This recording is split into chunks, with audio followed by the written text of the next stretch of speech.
Student, now we are going to teach about resistivity, factor affecting electrical resistivity and current density. So what is resistivity? Resistivity is defined as the resistance offered by unit length and unit cross section area of the conductor. यानी किसी conductor की unit length और unit cross section area के resistance को ही हम उसकी resistivity कहते हैं. इसे हम रो से डिनोट करते हैं. ये जैसे रेजिस्टेंस लेंथ के प्रोपोर्शनल होता है, एरिया ऑफ क्रॉस सेक्शन के इन्वर्सली प्रोपोर्शनल होता है, R proportional to L upon A. जब प्रोपोर्शनल का साइन रिमूव करते हैं तो कांस्टेंट वैल्यू आ जाती है, जिसे हम यहाँ रो को हम रेजिस्टिविटी कहते हैं मटेरियल की. तो अगर हम लेंथ को भी यूनिट ले लें और एरिया ऑफ क्रॉस सेक्शन भी यूनिट ले लें तो ये रेजिस्टेंस रेजिस्टिविटी के इक्वल हो जाता है. तो हमने जो डिफाइन किया था कि किसी कंडक्टर की यूनिट लेंथ और यूनिट क्रॉस सेक्शन एरिया के रेजिस्टेंस को ही उसकी रेजिस्टिविटी कहते हैं.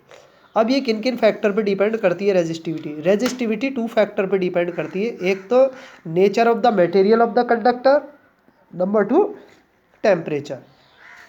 ये रेजिस्टिविटी का फार्मूला है आर ए अपॉन एल. यहाँ रेजिस्टेंस को हमने ड्रिफ्ट वेलोसिटी की टर्म में इसकी वैल्यू यहाँ सब्स्टिट्यूट कर दी, यानी m upon n e square tau. N क्या है? नंबर ऑफ इलेक्ट्रॉन डेंसिटी है. तो number of electron density in a conductor वो रेजिस्टिविटी के क्या है? इनवर्सली प्रोपोर्शनल है.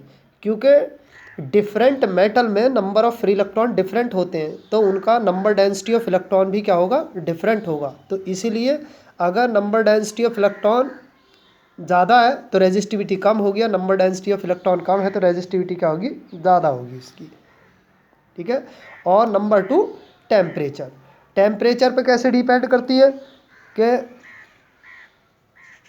जब हम किसी कंडक्टर का टेम्परेचर इंक्रीज़ करते हैं तो उसकी थर्मल एनर्जी इंक्रीज़ हो जाती है कंडक्टर की, जिससे इलेक्ट्रॉन को जो है थर्मल एनर्जी मिलती है, जिससे उनकी जो फ्रीक्वेंट कॉलिजन है आयन्स है वो बढ़ जाती है.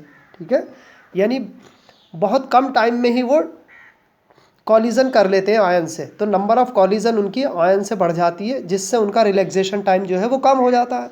तो रिलैक्सेशन टाइम कम होने से उनकी रेजिस्टिविटी बढ़ जाती है, क्योंकि रिलैक्सेशन टाइम के इन्वर्सली प्रोपोर्शनल है रेजिस्टिविटी. अब ये करंट डेंसिटी क्या होता है? Current density is the amount of current flowing per unit area of cross section of the conductor. किसी कंडक्टर के unit area of cross section से जो फ्लो होने वाला करंट है उसी को हम करंट डेंसिटी कहते हैं. वो cross section area flow current के नॉर्मली होना चाहिए, और इसकी जो डायरेक्शन है करंट डेंसिटी की वो करंट की डायरेक्शन के सेम होती है.